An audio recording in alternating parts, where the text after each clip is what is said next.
திருப்பரங்குன்றத்தில் தீபம் ஏற்ற வேண்டும் என்ற நீதிமன்ற தீர்ப்பை அவமதித்து திராவிட முன்னேற்ற கழக அரசு அதை நடைமுறைப்படுத்தவில்லை என்கின்ற மன உளைச்சலோடும் மிகுந்த வேதனையோடும் இனிமேலாவது என்னுடைய மறைவுக்கு பின்னாலாவது திராவிட முன்னேற்ற கழக அரசு திருப்பரங்குன்றத்தில் தீபத்தை ஏற்ற வேண்டும் என்கின்ற ஒரு மன உளைச்சலோடு தன்னுடைய உடலையே தீபமாக தீப்பந்தமாக எரித்த பூர்ணச்சந்திரன், அதில் அவருடைய ஆடியோவில் சொல்லப்பட்டிருப்பது, திருப்பரங்குன்றத்தில் போய் செய்வதை காட்டிலும் பெரியார் சிலை பின்னாலேயே என்னுடைய உயிரை மாய்த்துக் கொள்கிறேன் என்று மாய்த்து கொண்ட பூர்ணச்சந்திரன் இன்றைக்கு அமாவாசை.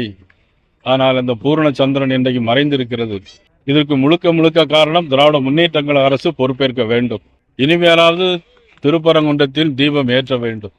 அதன் பிறகு பூர்ணச்சந்திரனுடைய மனைவிக்கு ஒரு அரசு வேலை வாய்ப்பும் 1 கோடி ரூபாயும் தமிழக அரசு வழங்க வேண்டும் என்று அனைத்து மக்களின் சார்பாக, இதில் அரசியல் பாகுபாடு இன்றி, இதில் அரசியல் காட்டாமல் மாண்பு முதலமைச்சர் அவர்கள் 1 கோடி ரூபாய் வழங்க வேண்டும், அவருடைய மனைவிக்கு ஒரு அரசு வேலை வாய்ப்பும் கொடுக்க வேண்டும் என்று நான் இந்த நேரத்திலே கேட்டுக்கொள்கிறேன். பாரதிய ஜனதா கட்சியின் சார்பாகவும் எங்களுடைய அமைப்புகள் சார்பாக, இந்து முன்னணி அமைப்புகளுடைய சார்பாகவும் அவர்களுக்கு ஒரு 10 லட்சம் ரூபாய் இன்றைக்கு காசோலை வழங்க இருக்கிறோம். அதனைத் தொடர்ந்து பல்வேறு அமைப்புகள் அவர்களுக்கு உதவி செய்ய இருக்கிறார்கள். அந்த இறந்த குடும்பத்திற்கு அவர் மனைவிக்கு 1 கோடி ரூபாய் நிதி வழங்க வேண்டும். ஏன்னா கள்ளசாராயம் குடித்து இறந்தாலே 10 லட்சம் ரூபாய் கொடுக்கிற நம்மளுடைய அரசு இதை செய்ய வேண்டும். 1 கோடி ரூபாய் பூர்ணச்சந்திரன் மனைவிக்கு கொடுக்க வேண்டும் என்று நான் இந்த நேரத்திலே எங்களுடைய வேண்டுகோளாக நாங்கள் வைக்கிறோம். உயிரை மாய்த்துக் கொள்வது என்பது அது ஒரு தவறான ஒரு முன்னுதாரணம். இனிமேல் யாரும் இந்த மாதிரி செயலில் ஈடுபடக்கூடாத இளைஞர்கள் எதனால் எதிர்த்து போராட வேண்டும். நீதிமன்றத்தில் தொடர்ந்து தங்களுடைய வாதத்தை பதிவிட்டு நீதியை வெல்ல வேண்டுமே தவிர உயிரை மாய்த்துக் கொள்வது என்பது அது ஒரு நல்ல செயலாக, நல்ல முன் உதாரணமாக நிச்சயமாக இருக்காது. பெரியார் சிலைக்கு முன்னாடி நான் தற்கொலை பண்றேன், கடவுளே இல்லைன்றவருக்கு முன்னாடி நான் தற்கொலை பண்ணிட்டேன்றதை அவர் நேற்று பதிவுல சொல்லியிருக்காரு.